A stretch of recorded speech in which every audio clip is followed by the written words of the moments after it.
Many times, a person gets fired from corporation because he is moonlighting or performing to complete his own agenda. This is because the corporation wants to ensure that everyone who works for them is fully committed to the organization. The organization's focus is on individuals who give their all.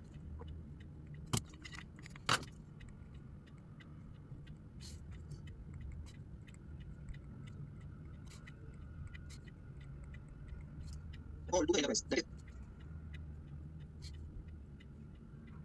why Freud suggests that the company's interest should take precedence over the individuals. For example, suppose a manager makes a decision that hurts him personally but results in significant profit for the firm. In that case, he should undoubtedly prioritize the company's interest and make the decision appropriately. On the contrary, if a decision benefits the manager personally but results in significant loss for the company, then it should never be made. The seventh principle of management is remuneration. When you expect your staff to be disciplined and want unity of direction and command, you must compensate them so that they are less inclined to shift to the competition and more likely to focus on the responsibilities at hand. Freud believes that employees should be paid fairly to have the same level of pleasure between employees.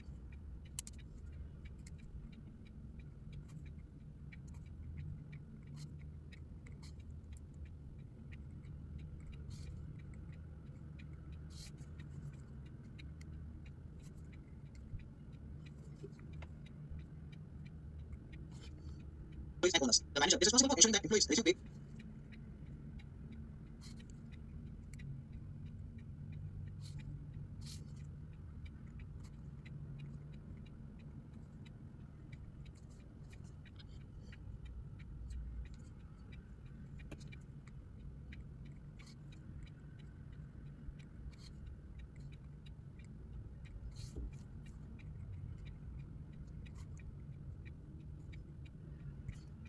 Pay for their efforts, but if they are not appropriately rewarded for their work, they will not do their work with perfect dedication, integrity, and capacity.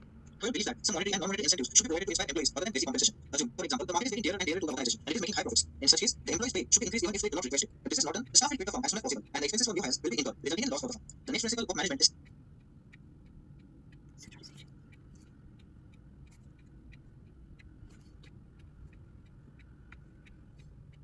centralization and decentralization. According to this theory, superiors should use effective centralization.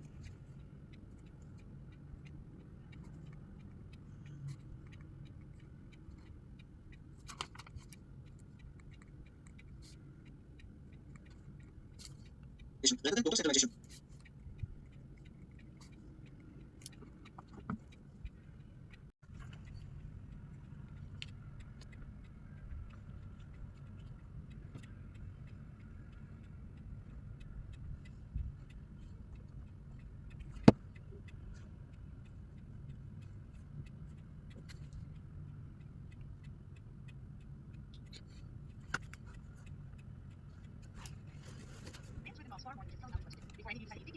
Let's take a look more into what a manager does. The major functions that a manager completes can be categorized into 4 different functions known as planning, organizing, leading, and control. For some of us, we only see the final 2, leading and control. But you should know that for every managerial behavior you do see, there's an equal amount that you do not. Behind managers closed doors, they spend a good deal of their time planning and organizing so they can effectively carry out the functions of leading and control. Now, before you think your boss is different, you should know the 4 functions of management are standard across industries, whether that be a manufacturing plant, a home office, a grocery store, a retail store, a restaurant, a hotel, or even an amusement park. Effective managers understand how planning, organizing, leading, and controlling are used to achieve organizational success. Unfortunately, I do not have a rebuttal for those of you who have effective managers, but perhaps learning a little bit more about the 4 functions of management will help you identify what steps your effective manager needs to take to become effective. Try to think of the 4 functions as a process, where each step builds on each other. Managers must first plan, then organize according to that plan, lead others to work towards the plan, and finally evaluate the effectiveness of the plan. These 4 functions must be performed properly, and when done well, become a reason for organizational success. The first of managerial functions is planning. In this step, the manager will create a detailed action plan aimed at some organizational goal. For example, let's say Melissa, the marketing manager, has a goal of increasing sales during the month of February. Melissa needs to first spend time mapping out the necessary steps she and her team of sales representatives must take.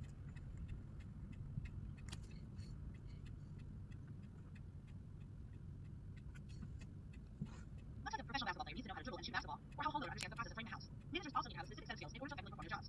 Managerial skills are what the manager uses to assist the organization in accomplishing its goals. Specifically, a manager will make use of his or her own abilities, knowledge base, experiences, and perspectives to increase the productivity of those who they manage. The toolbox for what a manager needs in order to perform their jobs effectively typically fall into one of 3 categories: technical skills, human skills, and conceptual skills. To give a better understanding of these skills, let's take a look at how each of these skills are applied by any manager and his employee telling financial analysts. Technical skills are those skills needed to accomplish a specific task. It is the how-to skill set that allows the manager to complete his or her job. These skills are a combination of formal education, training, and on-the-job experience. Most employees expect their managers to have a technical skill set above their own, so that when needed, an employee can come to the manager to find out how to do something specific to their individual job. For example, let's say that part of Kelly's financial analyst job is to update the balance sheet each week.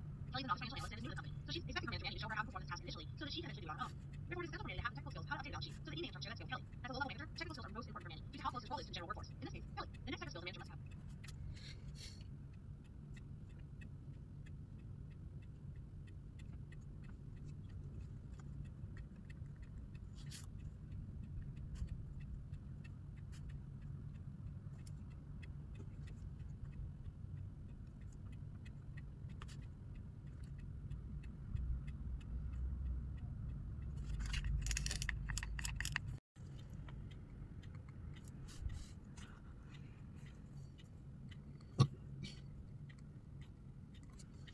Your command.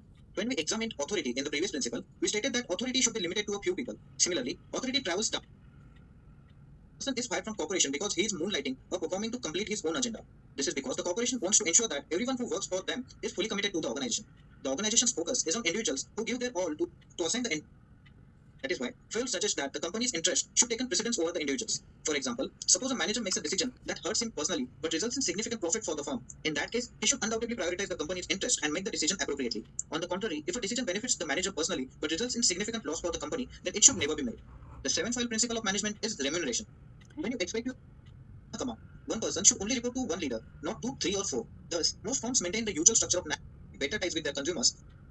Phil suggests authority and responsibility should go hand in hand. It means that when a particular individual is given a particular work, then he will be responsible for the results. This is only possible when he is given sufficient authority to discharge his responsibility. The right to give instructions is denoted by authority, whereas responsibility denotes accountability for the obligations delegated to the person. The third principle on our list is discipline. According to this principle, management is accountable for how an organization's discipline is maintained, and this discipline percolates all the way to the bottom of employee chain. Every employee must respect the organization's norms and terms of the employment agreement, and the validation of this should be done by a manager at each level. A manager can set a positive example for his staff by disciplining himself at first. Ad agencies are a good illustration of this, as they encourage informal meetings and chats in order to create better ties with their consumers, although these ad companies are known to retain discipline in the way ad executives engage with customers or carry out their business. Discipline is part of the organization's mission and ideals, thus it should be preserved and followed. Next up is unity of command. When we examined authority in the previous principle, we stated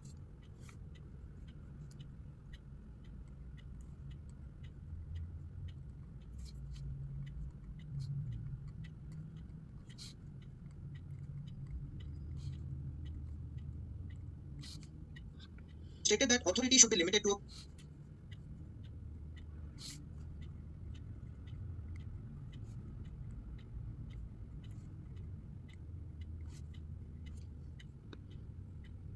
a few people. Similarly, authority travels down the chain.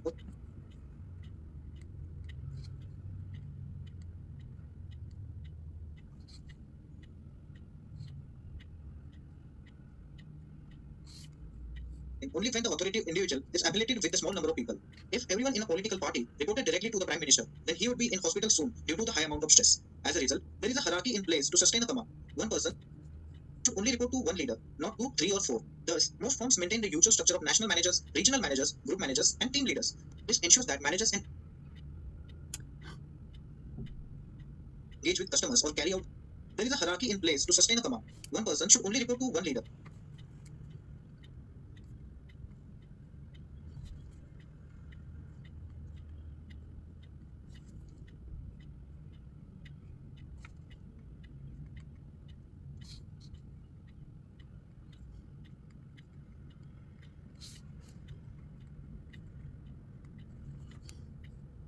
Not two, three, or four.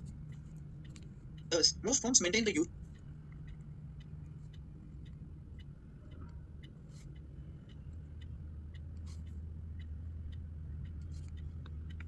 structure of national managers,